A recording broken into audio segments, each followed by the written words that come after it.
Have you ever thought you were doing the right thing, fulfilling a vow, repaying a spiritual debt, expressing gratitude, only to later wonder if your actions truly aligned with compassion? Why is it that some acts of devotion feel unsettling deep down? Welcome back to the channel. Today we explore a practice that many believe to be sacred but may, in truth, be spiritually damaging: the offering of animal lives in exchange for answered prayers. The truth is both simple and uncomfortable. You think you're giving thanks, but you might be deepening your karmic entanglement. This is not about judgment. It's about clarity. About understanding the essence of gratitude not as a transaction, but as transformation. Let's begin with a scene familiar across cultures. A person is in crisis. They beg for help, perhaps from a god, a deity, the universe. They say, "If I survive this, I'll sacrifice a pig," or, "If my child recovers, I'll offer a chicken." Then the crisis passes. In relief, they fulfill their vow, offering the life of another as a symbol of their gratitude. But here's the truth. Gratitude that spills blood is not gratitude. It is ignorance masquerading as piety. Why do we feel the need to repay the divine with death? What does it say about our understanding of the sacred, if we believe that the universe wants suffering as payment? The divine does not hunger for flesh. The divine rejoices in love, and every time we take a life unnecessarily, we plant seeds of future pain, not only for the creature, but for ourselves. This is the law of cause and effect. When you harm, you ripple harm. When you give life, you ripple life. Many ancient teachings remind us, to save one life is to save the world, but to take life in the name of gratitude is to confuse shadow for light.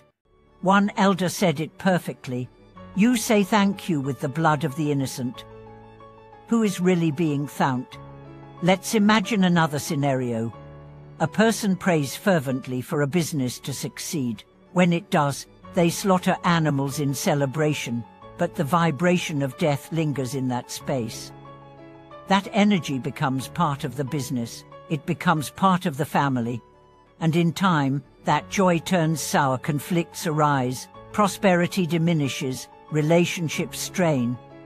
Why? Because the intention was not aligned with universal law. The most powerful offerings are those of life, not death. Offer food to the hungry. Offer shelter to the homeless. Offer education to a child. Offer kindness where it's lacking. Offer silence instead of gossip.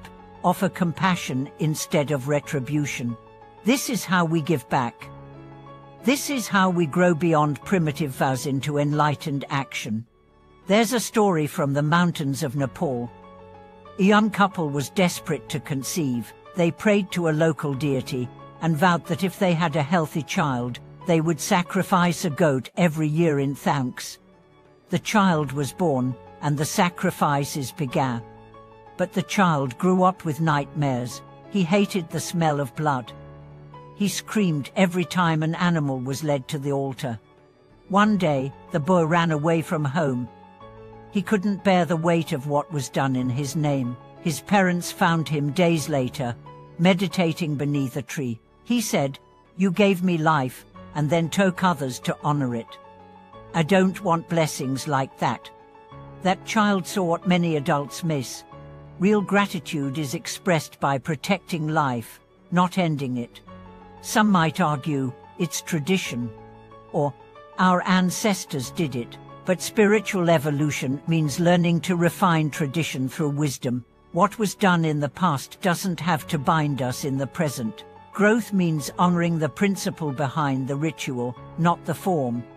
So what is the true principle behind sacrifice? It is this: giving from the heart, surrendering ego, honoring the invisible forces that guide and protect us. And this can be done through service, not slaughter. In Buddhist teachings, there's a profound phrase: "Let all beings be free from fear." When we take a life, we violate this vow, but when we choose mercy, we honor it. You might wonder, what if I already made such a vow? What if I promised to offer life in exchange for a wish, and now feel trapped by that promise. Here's the answer. The universe doesn't bind you to ignorance. You are allowed to evolve. You can transform your vow. Instead of killing, save life. Rescue animals. Donate to causes that alleviate suffering. Volunteer your time. Teach compassion. That is a higher offering, and the divine will know. Because what matters is the spirit of your vow, not the letter. What matters is your sincerity, not your sacrifice. One woman, after recovering from a life-threatening illness, had vowed to kill 3 chickens in gratitude. But after learning about karma, she changed her vow. She adopted 3 rescued chickens instead. She built a safe pen. She fed them by hand. Every morning, she whispered to them, "You are my thanks." Her life blossomed, her healing deepened, her soul softened. That's evolution. True spiritual power is not in blind tradition, it's in conscious transformation. Ask yourself now, what am I offering in my life? Is it fear or love? Is it destruction or creation? Is it habit or awakening? The divine is not an accountant. You don't earn blessings through transactions. You invite them by resonance. The more your life reflects peace, the more peace you receive. The more love you give, the more aligned you become with love itself.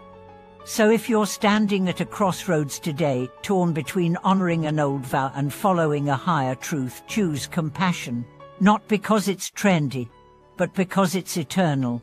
We are all evolving. Our practices must evolve too. You don't need to kill to show you care. You don't need to shed blood to prove loyalty. What the divine asks is this: live with heart, act with honor, choose kindness, and in that way your life becomes the offering. Every breath becomes incense. Every choice becomes prayer. Thank you for watching this video. If you've ever struggled with tradition versus conscience, tell us how you found peace. Share your journey in the comments below. Subscribe to the channel for more conversations that challenge convention with compassion. And if this message resonated, like the video and help share the light.